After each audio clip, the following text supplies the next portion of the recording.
नमस्कार दोस्तों, आज की कहानी है बगुला भगत और केकड़ा। यह कहानी एक जंगल की है जहाँ एक आलसी बगुला रहा करता था। वह इतना आलसी था कि कोई काम करना तो दूर, उसे अपने लिए खाना ढूंढने में भी आलस आता था। अपने इस आलस के कारण बगुले को कई बार पूरा पूरा दिन भूखा रहना पड़ता था। नदी के किनारे अपनी एक टांग पर खड़े खड़े दिन भर बगुला बिना मेहनत किए खाना पाने की युक्तियाँ सोचता करता था। एक बार की बात है जब बगुला ऐसे ही कोई योजना बना रहा था और उसे एक आइडिया सूझा। तुरंत ही वह उस योजना को सफल बनाने में जुट गया। वह नदी के किनारे एक कोने में जाकर खड़ा हो गया और मोटे मोटे आंसू टपकाने लगा। उसे इस प्रकार रोता देख केकड़ा उसके पास आया और उससे पूछा, अरे बगुला भैया, क्या बात है, रो क्यों रहे हो? उसकी बात सुनकर बगुला रोते रोते बोला, क्या बताऊं केकड़े भाई, मुझे अपने किए पर बहुत पछतावा हो रहा है। अपनी भूख मिटाने के लिए मैंने आज तक ना जाने कितनी मछलियों को मारा है।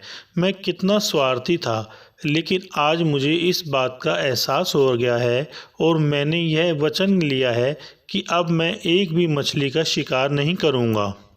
बगुले की बात सुनकर केकड़े ने कहा, अरे ऐसा करने से तो तुम भूखे मर जाओगे। इस पर बगुले ने जवाब दिया, किसी और की जान लेकर अपना पेट भरने से तो भूखे पेट मर जाना ही अच्छा है भाई। वैसे भी मुझे कल त्रिकालीन बाबा मिले थे और उन्होंने मुझसे कहा था कि कुछ समय में 12 साल के लिए सूखा पड़ने वाला है, जिस कारण सब मर जाएंगे। केकड़े ने जाकर यह बात तालाब के सभी जीवों को बता दी। अच्छा, तालाब में रहने वाले कछुए ने चौंक कर पूछा, तो फिर इसका क्या हल है? इस पर बगुले भगत ने कहा, यहाँ से कुछ कोस दूर एक तालाब है, हम सभी उस तालाब में जाकर रह सकते हैं। वहाँ का पानी कभी नहीं सूखता।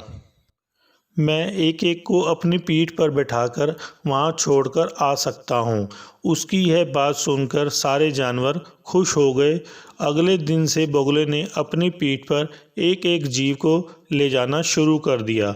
वह उन्हें नदी के कुछ दूर ले जाता और एक चट्टान पर ले जाकर मार डालता। कई बार वह एक बार में 2 जीवों को ले जाता और भरपेट भोजन करता। उस चट्टान पर उस जीवों की हड्डियों का ढेर लगने लगा था। बगुला अपने मन में सोचा करता था कि दुनिया भी कैसे मूर्ख है, इतनी आसानी से मेरी बातों में आ गई। ऐसा कई दिनों तक चलता रहा। एक दिन केकड़े ने बगुले से कहा, बगुला भैया, तुम हर रोज किसी न किसी को ले जाते हो, मेरा नंबर कब आएगा? तो बगुले ने कहा, ठीक है, आज तुम्हें ले चलता हूँ। यह कहकर उसने केकड़े को अपनी पीठ पर बिठाया और उड़ चला। जब वो दोनों उस चट्टान के पास पहुँचे तो केकड़े ने वहाँ अन्य जीवों की हड्डियाँ देखी और उसका दिमाग दौड़ पड़ा। उसने तुरंत बगुले से पूछा कि ये हड्डियाँ किसकी हैं और जलाशय कितनी दूर है? उसकी बात सुनकर बगुला जोर जोर से हंसने लगा और बोला, कोई जलाशय नहीं है और ये सारी तुम्हारे साथियों की हड्डियां हैं जिन्हें मैं खा गया। इन सभी हड्डियों में अब तुम्हारी हड्डियां भी शामिल होने वाली हैं। उसकी यह बात सुनते ही केकड़े ने बगुले के गर्दन अपने पंजों में पकड़ ली।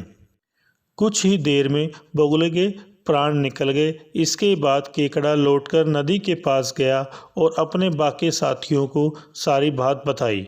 उन सभी ने केकड़े को धन्यवाद दिया और उसकी जय जयकार की। हमें इस कहानी से सीख मिलती है कि हमें आंख बंद करके किसी पर विश्वास नहीं करना चाहिए। मुसीबत के समय भी संयम और बुद्धिमानी से काम करना चाहिए। हेलो दोस्तों, अगर आपको हमारी ये वीडियो अच्छी लगी हो तो लाइक करें, शेयर करें और कमेंट्स करके बताएं कि हमारी ये वीडियो आपको कैसी लगी। साथ में चैनल को सब्सक्राइब करके बेल आइकन जरूर दबाएं।